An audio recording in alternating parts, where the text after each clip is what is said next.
Welcome, ladies and gentlemen. So, Doctor Strange in the Multiverse of Madness has a massive drop-off. 67%. It's quite large. It is a very, very large drop-off.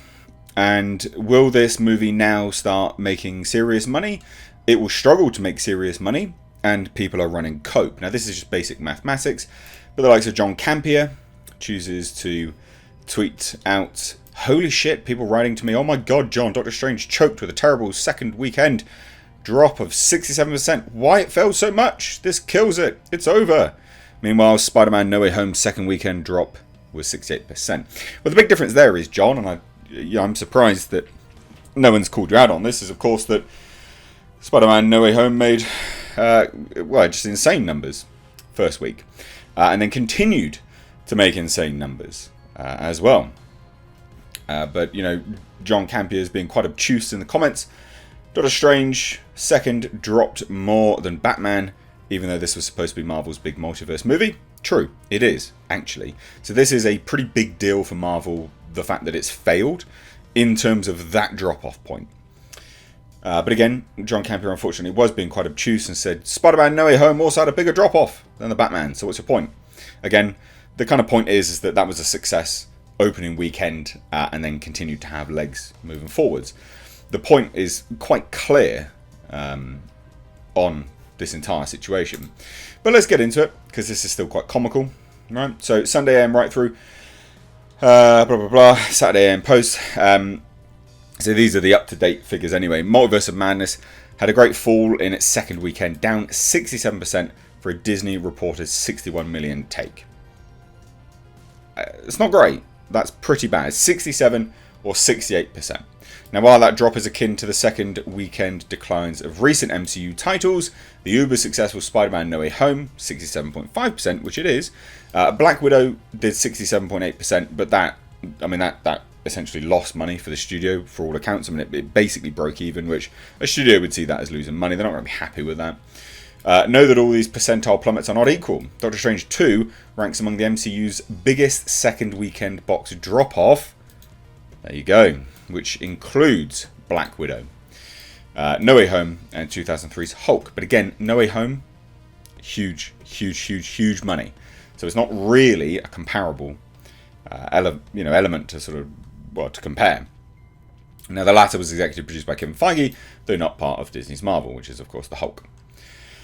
So, Doctor Strange 2's second weekend decline simply rests on bad word of mouth, which is what I said it would do. I said, I did my review and I said it's mixed, but it's not exactly great. A lot of people went out instantly. I mean, my movie was empty, and then this is not doing particularly well. It would have. It's basically going to make the tiniest amount of money, but it's not what Marvel would have wanted. This was supposed to be an event movie similar to the Avengers. It was supposed to open up the multiverse, carry and continue on from Spider-Man No Way Home. So Marvel will see this as a significant blow. It's the culmination of quite a few things, this movie. Spider-Man No Way Home, Loki, WandaVision. It's opened up quite a lot, and unfortunately, it's not doing well. Now, the sequel receiving a back-to-back meh grade from CinemaScore for an MCU movie B+ to Eternals B back in November. So it's not doing particularly well.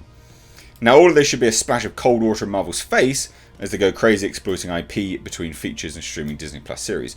The main take home from this is hopefully they just wake up and go, crap, we can't just hire, the likes of Sam Raimi and neuter him, right? Because that's what they did. Apparently there's about 40 minutes of this movie which is left on the cutting room floor. Well, no shit. I mean, if that's the case, yeah, they've butchered this movie to high heaven. And you can tell it's been butchered. They've reshot the movie, significant amounts of it. About 80% was reshot. Now, we made a lot of hay about Disney Marvel's Black Widow second weekend drop back in July, that the Pixar release was impacted by theatrical, PVOD, day-and-date strategy, plus piracy. Nah, that argument doesn't stand. It's just not a popular franchise. Black Widow's not a sell. Now, not to mention witness the immense amount of money that Doctor Strange 2 opened to, at 187.4 million, when it was exclusively available in theatres, to Black Widow's 80.3 million back in July. Again, 187 million, then dropping down to, what was it, like 60 odd million? That's terrible. But what about the third highest grossing movie ever at the domestic box office? So this is the thing that John Campea keeps comparing it to. So Spider-Man No Way Home, 804, nearly $1 billion just domestically. Its second week fall. So why did that movie tumble? Well, because loads of people went out pretty much straight away. And then their second week decline was because of Christmas Eve. I mean, bruh, did you? Come on now, Christmas Eve, mate. Stop. You are being obtuse. Christmas Eve's typically quite slow for people. You know, and the fact that if the John Watts directed movie was making money hand over fist during its weekdays, its first midweek grosses ranging from 28.8 million to 37 million per day. That's what it was doing basically per day. It's pretty decent. Doctor Strange 2's fall this weekend doesn't have anything to do with slow traffic. It's just bad word of mouth. People just aren't talking about it. People don't like it. There are other things going on. People aren't interested in this movie. Good movies sell. We've shown that. There's been enough evidence of that now. You can't blame the pandemic. You can't blame anything. It's just cope major bollocks that people are running their mouths about. However, yesterday afternoon it finally hit me in the first face that the bad word of mouth on Doctor Strange 2s and the B+ were taking its toll. I mean, it's pretty obvious. It is not, you know, people went out instantly and watched it. It's similar to Morbius, for instance, because people are like, Morbius has got a really good grade. You know, people have reviewed it really well on Rotten Tomatoes. Yeah, but it took garbage quantities of money. Therefore, the people that were going to watch it and going to review it wanted to watch it. Therefore, they're primed to be biased to like it. Everyone else wouldn't. Barely anyone else was even interested in that movie, and then it absolutely bombed anyway. So it's kind of what you expect, really. This is just not a movie that people are interested in.